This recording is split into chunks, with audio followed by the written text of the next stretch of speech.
3 days of talks. What can we expect from that news conference?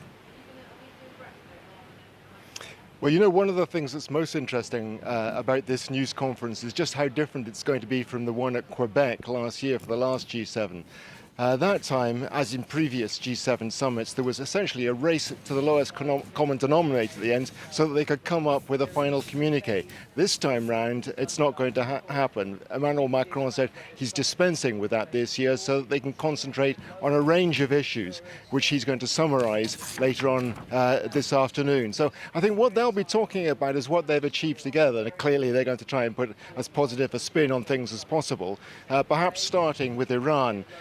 Trying to suggest that at least the tone has changed with that visit by Jawad Zarif, the Iranian foreign minister, although in concrete terms nothing very much may have been changed. The fact that both sides are beginning to think about talking about negotiations rather than threats and sanctions perhaps will be seen as a positive. The fact too that on climate change they've managed to agree to put together $20 million of aid to Brazil and the other countries around the Amazon rainforest to deal with the problem there. And the fact that Donald Trump has been making positive noises on global trade, trying to calm people's nerves about the possibility of global recession.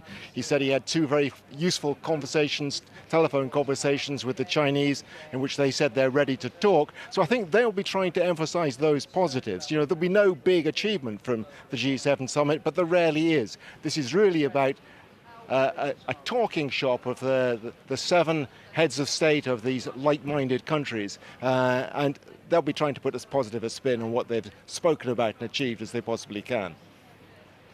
All right.